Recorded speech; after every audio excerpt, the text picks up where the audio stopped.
नमस्कार बच्चों, हमारे चैनल पर आपका स्वागत है। अगर आप हमारे चैनल पर पहली बार आए हैं तो इसे जरूर सब्सक्राइब कर लें। साथ ही नए वीडियो के नोटिफिकेशन के लिए बेल बटन जरूर दबाएं। सब्सक्रिप्शन बिल्कुल ही मुफ्त है। आज हम पढ़ेंगे रिमझिम भाग 3 का तीसरा पार्ट, चांद वाली अम्मा। बच्चों, ये एक काल्पनिक कहानी है जो बादल और एक बूढ़ी अम्मा के बारे में है। तुम शरारत तो करती ही होगी। कौन कौन सी शरारत करती हो? इन चीजों का इस्तेमाल तुम कोई शरारत करने के लिए कैसे करोगी? अब यहाँ जितने भी प्रश्न पूछे गए हैं किसी लड़की को ध्यान में रखकर पूछे गए हैं। लेकिन अगर लड़का है तो होगी की जगह होगा हो जाएगा, करती हो की जगह करते हो जाएगा, और कैसे करोगी की जगह कैसे करोगे हो जाएगा। तो कौन कौन सी चीजों के बारे में पूछा गया है? झाड़ू, पंख, कागज, गुब्बारा। वैसे तो बच्चे हर चीज को लेकर शरारत कर लेते हैं, लेकिन आप अगर इन चीजों को लेकर शरारत करोगे तो कौन कौन सी शरारत करोगे, ये आप अपने आसपास अपने टीचर, अपने मम्मी पापा को जरूर बताइएगा। तो कहानी शुरू करते हैं। बहुत समय पहले की बात है। एक बूढ़ी अम्मा थी। अब बात कब की है? बात बहुत पहले की है। कौन था? बूढ़ी अम्मा थी, बिल्कुल अकेली। उसका अपना कोई न था। जब उसका अपना कोई न था तो वो क्या थी? अकेली थी। उसके साथ में और कोई नहीं रहता था। घर का कामकाज उसे खुद ही करना पड़ता। तो जब उसके साथ में कोई नहीं रहता था तो जितने घर के काम होते थे वो खुद ही करने पड़ते थे उसको, बेचारी को। सुबह उठकर कुएं से पानी लाना। अब बच्चों, हमारे घरों में तो देखो पानी आ जाता है ना, नलके से आ जाता है, नल से आ जाता है। लेकिन पहले के जमाने में या आज भी गांवों में कई जगह पानी लेने के लिए कभी कुएं पे जाना पड़ता है, या लोग तालाब से लाते हैं, या नदी से पानी भर कर लाते हैं और अपने दिनचर्या का काम करते हैं। और खाना बनाना, खाने बनाने के अलावा और भी कई काम होते हैं घर में, जो सारे काम वो बूढ़ी अम्मा खुद ही करती थी। उसके साथ एक परेशानी थी। वैसे तो बूढ़ी अम्मा को और कोई परेशानी नहीं थी, लेकिन एक परेशानी क्या थी? वह रोज सुबह उठकर जब घर में झाड़ू लगाती, तब तक ये देखो बूढ़ी अम्मा झाड़ू लगा रही है घर में, तो सब ठीक रहता। जब बूढ़ी अम्मा घर में झाड़ू लगाती थी तब तक तो सब ठीक रहता था। पर क्या होता था? पर जैसे ही वह आंगन में जाती और झाड़ू लगाने के लिए झुकती, तभी आसमान आकर उसकी कमर से टकराता। जब वो झाड़ू लगाने के लिए आंगन में जाती तो आंगन तो खुला होता है ना, आसमान ऊपर होता है।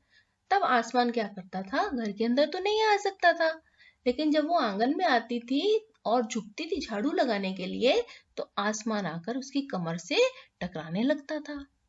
अम्मा उसे घूर कर देखती तो वह थोड़ा हट जाता। जब अम्मा उसे गुस्से से देखती तो वो थोड़ा हट जाता। आप लोग भी जब शरारत कर रहे होते हो, कोई गुस्से से देखता है तो आप वो शरारत छोड़ देते हो। फिर वह जैसे ही दोबारा झुकती, आसमान फिर अपनी हरकत दोहराता। ऐसा ही बच्चों आप लोग भी करते हो ना, जब कोई घूर के देख रहा होता है तब आप शरारत बंद कर देते हो। जैसे ही वो किसी दूसरे काम में लगता है आप फिर से अपनी वही शरारत शुरू कर देते हो। तो ऐसे ही वो आसमान भी अपनी शरारत दोबारा से शुरू कर देता था। एक दिन, 2 दिन, 3 दिन लगातार यही क्रम चलता रहा। अम्मा झाड़ू लगाए और आसमान उसे तंग करे। अब ये 1-2 दिन की बात नहीं थी, ये रोज का काम था। हर रोज यही होता था, यही क्रम चलता था कि जब भी अम्मा झाड़ू लगाती थी आसमान उसे बहुत तंग करने लग जाता था। एक दिन कुएं पर पानी भरने को लेकर अम्मा का किसी और से झगड़ा हो गया। अब एक दिन अम्मा कुएं पर पानी भरने गई तो वहां पे कुछ और लोग भी होंगे, तो उनसे उनका झगड़ा हो गया। कई बार झगड़ा हो जाता है, हो सकता है ये हुआ हो कि पहले मैं आई थी या पहले मैं पानी भरूंगी, या कोई और झगड़ा उनका हो गया। अम्मा जरा गुस्से में थी। वह झाड़ू उठाकर आंगन में गई और जैसे ही झुकी, आसमान ने अपनी आदत के अनुसार उसे फिर छेड़ा। अब अम्मा पानी लेने गई थी, गुस्से में तो थी। जब झाड़ू लगाने लगी तो आसमान ने फिर आकर छेड़ दिया। तो अम्मा को तो गुस्सा आया हुआ था। फिर क्या हुआ? अम्मा ने आओ देखा न ताव कसकर एक झाड़ू आसमान को दे मारी। अब अम्मा को गुस्सा तो आया हुआ था, उन्होंने कुछ सोच विचार नहीं किया, कुछ भी सोचा समझा नहीं। आओ देखा ना ताव, बिना सोच विचार किए उन्होंने एक झाड़ू आसमान को दे मारा। अब क्या था, आसमान झट हट गया। आसमान को ये लगता नहीं था कि अम्मा ऐसा भी कर सकती है, क्योंकि रोज तो अम्मा उसको घूर कर देखती थी।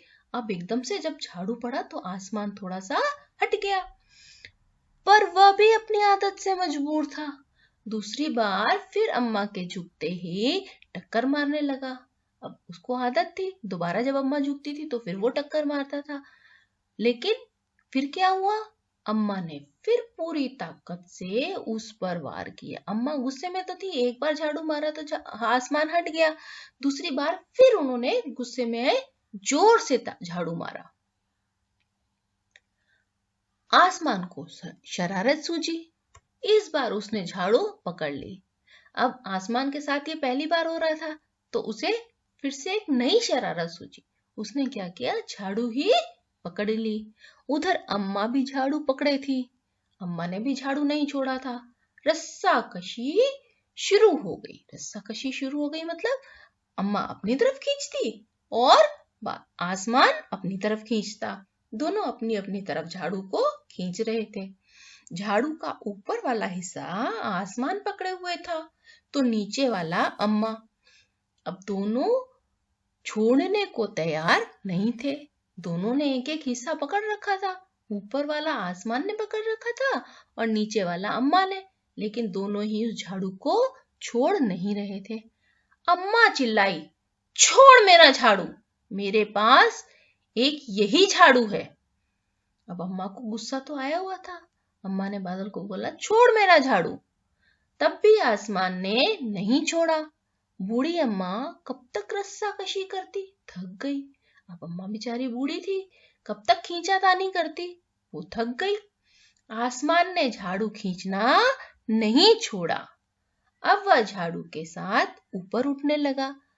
अब झाड़ू पकड़ने की शरारत के अलावा उसको एक और शरारत सूझी कि अब ऊपर उठा जाए, तो वो धीरे धीरे ऊपर उठने लगा। उसके साथ साथ झाड़ू पकड़े हुए अम्मा भी ऊपर जाने लगी। वह चिल्लाई, मुझे नीचे छोड़ दे। लेकिन क्या हुआ फिर, आसमान ने कहा, अम्मा अब मैं तुम्हें नहीं छोड़ूंगा, ले चलूंगा ऊपर, वहीं झाड़ू लगाना।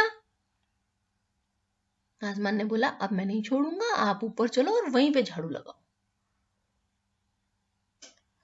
अम्मा अब झाड़ू नहीं छोड़ सकती थी। क्यों नहीं छोड़ सकती थी? क्योंकि वह बहुत ऊपर पहुंच चुकी थी। तभी उसे वहां चांद दिखाई दिया। अब अम्मा आसमान में इतना ऊपर उठ चुकी थी कि वो झाड़ू नहीं छोड़ सकती थी, लेकिन जब इतना ऊपर उठ गई तो उसे वहां पर चांद दिखाई दिया। झट अम्मा ने पैर बढ़ाया और चांद पर चढ़ गई, पर झाड़ू नहीं छोड़ी। आसमान को फिर शरारत सूझी। उसने सोचा, अम्मा तो चांद पर चढ़ गई है, यदि चांद उसकी मदद करेगा तो मैं हार जाऊंगा। अब आसमान को ये शरारत सूझी कि अगर चांद ने मदद कर दी, मैं हार गया, फिर इसे यहीं रहने दूं। अब उसने सोचा, इसको यहीं छोड़ते हैं और चलते हैं। ये ऐसा सोचकर उसने झाड़ू छोड़ दिया। अम्मा झाड़ू सहित चांद पर रह गई। वह इतनी थक गई थी कि झाड़ू पकड़े पकड़े ही चांद पर बैठ गई। अम्मा को ये हो गया कि चलो आसमान ने झाड़ू तो छोड़ दिया, लेकिन वो इतना थक गई थी रस्सा कशी करते करते और ऊपर उठते उठते कि वो वहीं पर अपना झाड़ू पकड़ के बैठ गई। आसमान ऊपर चला गया। उस दिन से आज तक बूढ़ी अम्मा झाड़ू पकड़े चांद पर बैठी है। बच्चों, ये काल्पनिक कहानी है जो कि बता रही है कि बूढ़ी अम्मा चांद पर बैठी हुई है आज भी, है ना। तो ऐसी ही काल्पनिक कहानियां बच्चों को बहुत पसंद आती हैं, तो इसीलिए ये कहानी भी बनाई गई है। लेकिन आप ये ध्यान रखिए कि वास्तव में कोई अम्मा चांद पर नहीं है। धन्यवाद बच्चों। आशा करते हैं आपको ये वीडियो पसंद आया होगा। लाइक, शेयर और कमेंट करते रहिए। साथ ही चैनल को सब्सक्राइब करना ना भूलें। नमस्कार।